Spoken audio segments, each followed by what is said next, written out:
5 minute کا مدرسہ اسلامی تاریخ شیخ عبدالقادر جیلانی رحمۃ اللہ علیہ۔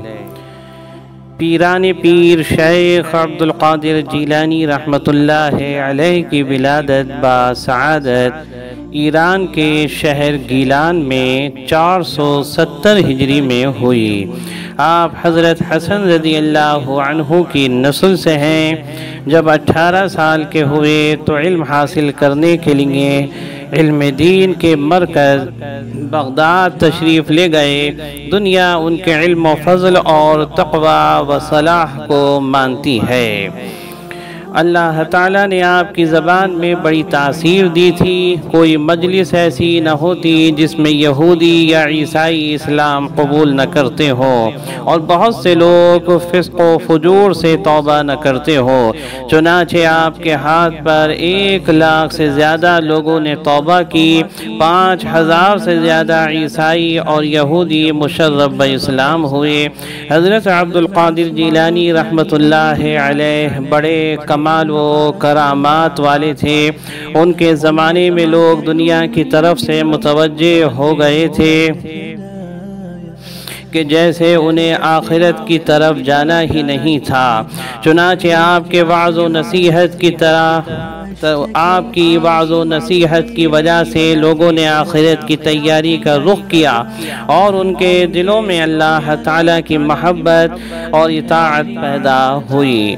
آپ کے وعظ و نصیحت میں وہ اثر تھا کہ مجمع دہاڑے مار مار کر روتا تھا۔ آپ تصوف و سلوک میں مشہور سلسلہ قادریہ کے بانی ہیں۔ 561 ہجری میں 90 سال کی عمر میں آپ نے وفات پائی۔ حضور صلی اللہ علیہ وسلم کا معجزہ، ایک مار سے حالت بدل جانا۔ حضرت ابی بن کعب رضی اللہ عنہ بیان کرتے ہیں کہ میں مسجد نبوی میں بیٹھا ہوا تھا کہ ایک شخص نماز کے لیے آیا، اور اس نے کچھ نئے طرز سے قرآن کریم پڑھنا شروع کیا۔ پھر دوسرا شخص آیا، اس نے الگ طرز سے قرأت کی۔ نماز سے فارغ ہو کر ہم آپ صلی اللہ علیہ وسلم کی خدمت میں حاضر ہوئے، اور میں نے عرض کیا کہ ان دونوں نے قرآن شریف کچھ اس انداز میں پڑھا ہے جو مجھے نیا معلوم ہوتا ہے۔ آپ صلی اللہ علیہ وسلم نے دونوں کا قرآن سن کر صحیح قرار دیا۔ یہ سن کر میرے دل میں آپ صلی اللہ علیہ وسلم کے متعلق یہ شک پیدا ہونے لگا کہ کبھی کفر کے زمانے میں بھی نہ پیدا ہوا تھا۔ حضور صلی اللہ علیہ وسلم نے جب میرے شک کو تردد کی اس حالت کو محسوس کیا تو اپنا مبارک ہاتھ میرے سینے پر مارا، جس کے اثر سے میں پسینہ پسینہ ہو گیا، اور میرے یقین کا یہ عالم ہو گیا کہ خوف کی وجہ سے میں اللہ تعالیٰ کو دیکھ رہا ہوں۔ مسلم۔ ایک فرض کے بارے میں، قربانی کے دنوں میں قربانی نہ کی۔ اگر کسی شخص پر قربانی واجب تھی لیکن اس نے قربانی کے دنوں میں قربانی نہیں کی اور نہ جانور خریدا، تو بعد میں اس پر 1 بکرے کی قیمت کا غریبوں پر صدقہ کرنا واجب ہے۔ بدائع الصنائع۔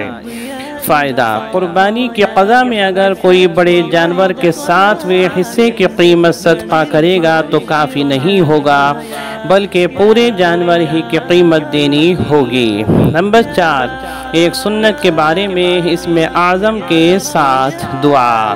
رسول اللہ صلی اللہ علیہ وسلم نے ایک شخص کو دعا مانگتے ہوئے سنا تو فرمایا، تم نے اسم اعظم کے ساتھ دعا مانگی ہے۔ اس کے ذریعے جو دعا کی جاتی ہے وہ پوری کی جاتی ہے، اور جو مانگا جائے وہ عطا کیا جاتا ہے۔ وہ اسم اعظم یہ ہے: اللہم انی اسألک بأنی اشہد انک انت اللہ لا الہ الا انت الاحد الصمد الذی لم یلد ولم یولد ولم یکن لہ کفوا احد۔ ترمذی۔ ایک اہم عمل کی فضیلت: لوگوں کے ساتھ نرمی سے پیش آنا۔ حضرت ابن مسعود رضی اللہ عنہما سے روایت ہے، رسول اللہ صلی اللہ علیہ وسلم نے فرمایا، کیا میں تمہیں نہ بتا دوں کہ جہنم کس پر حرام ہے؟ پھر فرمایا، ہر اس شخص پر جہنم حرام ہے جو لوگوں کے ساتھ نرمی اور سہولت کا معاملہ اختیار کرے۔ ترمذی۔ ایک گناہ کے بارے میں غیر اللہ کی قسم کھانا۔ حضرت ابن عمر رضی اللہ عنہما سے روایت ہے، رسول اللہ صلی اللہ علیہ وسلم نے فرمایا، آگاہ ہو جاؤ کہ اللہ تعالیٰ تمہیں اس بات سے منع فرماتا ہے کہ تم اپنے باپوں کی قسم کھاؤ۔ جس شخص کو قسم کھانا ہو تو اسے چاہیے کہ وہ اللہ کے نام یا اس کی صفات کی قسم کھائے یا چپ رہے۔ بخاری۔ دنیا کے بارے میں، دنیا میں حضور صلی اللہ علیہ وسلم کا مال۔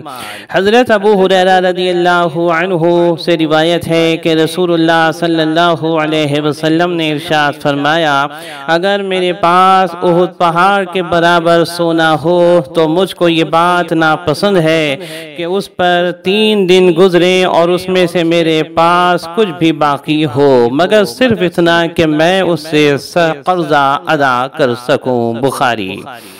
آخرت کے بارے میں، دولت زہریلا ناگ بن جائے گی۔ حضرت ابو ہریرہ رضی اللہ عنہ سے روایت ہے، رسول اللہ صلی اللہ علیہ وسلم نے فرمایا، جس آدمی کو اللہ تعالیٰ نے دولت عطا فرمائی پھر اس نے اس کی زکوٰۃ نہیں ادا کی تو وہ دولت قیامت کے دن اس آدمی کے سامنے ایسے زہریلے ناگ کی شکل میں آئے گی جس کے انتہائی زہریلے پن سے اس کے سر کے بال جھڑ گئے ہوں گے اور اس کی آنکھوں کے اوپر 2 سفید نقطے ہوں گے، پھر وہ سانپ اس کے گلے کا ہار بن جائے گا، پھر اس کی دونوں باچھیں پکڑے گا اور کہے گا، میں ہی تیری دولت ہوں، میں ہی تیرا خزانہ ہوں۔ بخاری۔ طب نبوی سے علاج، دوا شفا دینے میں اللہ تعالیٰ کی محتاج ہے۔ حضرت ابن عباس رضی اللہ عنہما حضور صلی اللہ علیہ وسلم سے یہ بات سن کر روایت کرتے ہیں، دوا تقدیر الہی میں شامل ہے اور اللہ تعالیٰ کے حکم سے نفع دیتی ہے۔ طبرانی کبیر۔ نبی کریم صلی اللہ علیہ وسلم کی نصیحت۔